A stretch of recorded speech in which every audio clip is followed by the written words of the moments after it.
ডাকাত শব্দটা বা ডাকাতি পেশাটার কথা শুনলেই এখন আমরা অনেকেই বিরক্তি প্রকাশ করি, তুচ্ছ-তাচ্ছিল্য করি।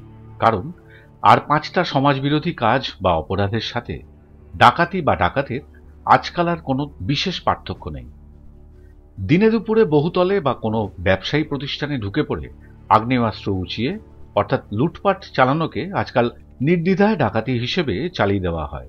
তবে আগাগোড়া এমনটা ছিল না।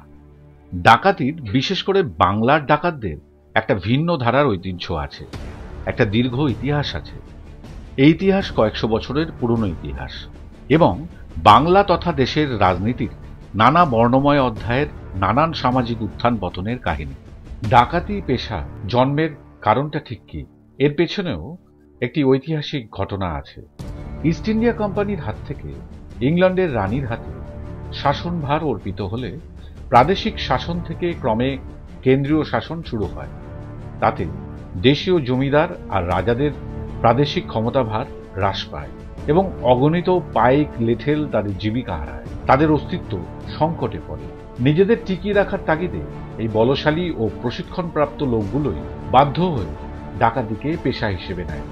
পরে এদের দেখা দেখি আরো অনেকেই ডাকাতের দলে নাম লেখায়। শুরু হয় এক অন্ধকার জগতের বর্ণময় পেশার পথ চলা, যাতে কালের নিয়মে আসে একাধিক পরিবর্তন। অসংখ্য গল্প ও কিংবদন্তি প্রচলিত আছে বাংলার ডাকাতদের ঘিরে, আর আছে একাধিক দুর্ধর্ষ ডাকাত যাদের নামে এককালে বাঘে গরুতে এক ঘাটে জল খেত। মধ্যরাতে গ্রামের মেঠো পথে যখন হাড়ে রেড়ে রেড়ে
মন্দির।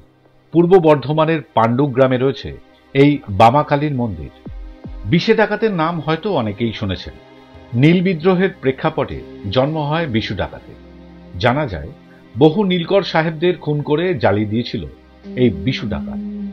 সিঙ্গুরের প্রসিদ্ধ ডাকাতকালীর সাথে জড়িয়ে আছে ডাকাত বিশের নাম।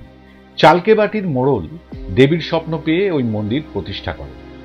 সে সময় জঙ্গলের মধ্যে মন্দির প্রতিষ্ঠা করে মায়ের পুজোকে কেন্দ্র করে ডাকাতরাও পেয়েছিল আশ্রয়। ডাকাতি করতে যাওয়া ও ফেরার পথে মায়ের পুজো দিত ডাকাতরা। এখানে একসময় নরবলি হতো বলেও শোনা যায়। ভুবনডাঙ্গার মাঠ নামটা অনেকেরই অজানা। আসলে এখনকার বোলপুর ছিল এককালের ভুবনডাঙ্গার মাঠ, আর এই অঞ্চল শাসন করত দুর্ধর্ষ ভুবন ডাকাত, যার নামে বাঘে গরুতে এক ঘাটে জল খেত। পরে মহর্ষি দেবেন্দ্রনাথ ঠাকুর এই অঞ্চলের ব্যাপক সংস্কার করেন ও তারপরেও কবিগুরু প্রতিষ্ঠা করেন শান্তিনিকেতন। ধীরে ধীরে প্রচারের আড়ালে চলে যায় ভুবন ডাকাতের গল্প। এখন যাকে আমরা রানাঘাট বলে জানি, সেই অঞ্চলের ত্রাস ছিল রানা ডাকাত। এলাকার রবিনহুড ইমেজ ছিল তার। ব্যাপক লুটপাট চালাতো এই রানা ডাকাত। দীর্ঘ সময় সে নিজের প্রাধান্য বজায় রেখেছিল। তারপর ধীরে ধীরে তলিয়ে যায় বিস্মৃতির অতলে। তবে আজও রানাঘাটের বহু মানুষ তার কথা মনে রেখেছে। কলকাতাও এককালে ছিল এক দুর্গম অনুন্নত গ্রাম্য অঞ্চল, আর সেই কলকাতা শাসন করত একদল ডাকাত। দিনদুপুরও লোকে কেঁপে উঠত তাদের নাম শুনলে। এমনই এক ডাকাত সর্দার ছিল চিতে ডাকাত, যার নামে নামকরণ হয় আজকের চিতপুরে। কলকাতার মনোহর পুকুর ও খড়দহের রহরা আজও বহন করে চলেছে ডাকাত মনোহর এবং রড়া ডাকাতের স্মৃতি।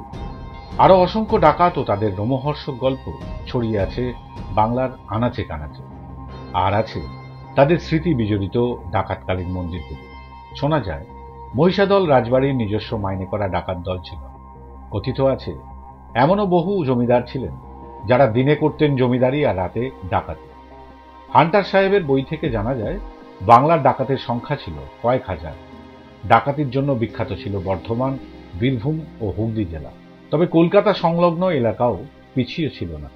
বন জঙ্গলে ঢাকা অঞ্চল, মেঠো পথ, পালকির আসা যাওয়া ও নিরাপত্তা বলতে লাঠিধারী একদল গ্রাম্য লোক, এইসব মিলিয়ে সেকালের বাংলা হয়ে উঠেছিল ডাকাতের স্বর্গরাজ্য। ডাকাতদের জীবন যে ব্যাপক সুখ ও সমৃদ্ধিতে ভরপুর ছিল তা কিন্তু নয়। পদে পদে ছিল বিপদ ও প্রাণের ঝুঁকি। ধরা পড়ে বহু ডাকাতের প্রাণ গেছে, কারুর আবার কেটে নেওয়া হয়েছে পা, হাত। কেউ মারা গেছেন গোষ্ঠীদ্বন্দ্বে, কেউ কেউ আবার লড়াই করে ফিরে আসতে পেরেছিল সমাজের মূল স্রোতে। বাংলার ডাকাতদের নিয়ে তেমন কোনো প্রামাণিক তথ্য বা সংরক্ষিত ইতিহাস নেই।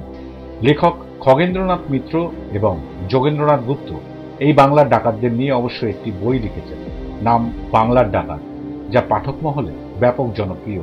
এছাড়া একরকম প্রায় হারিয়েই গেছে বাংলার ইতিহাসের এই সব বিখ্যাত বা কুখ্যাত ডাকাতরা। তবে নাটকীয়তা বা মৌলিকতার দিক থেকে বলতে হলে মারাঠা বর্গীদের তুলনায় বা চম্বলের ঘোড়সওয়ার ও বন্দুকধারী বাগীদের থেকে বাংলার ডাকাতরা ছিল অনেক দিক থেকে এগিয়ে এবং অনেক বেশি প্রভাবশালী, যার প্রমাণ আমাদের শিল্প ও সাহিত্য আজও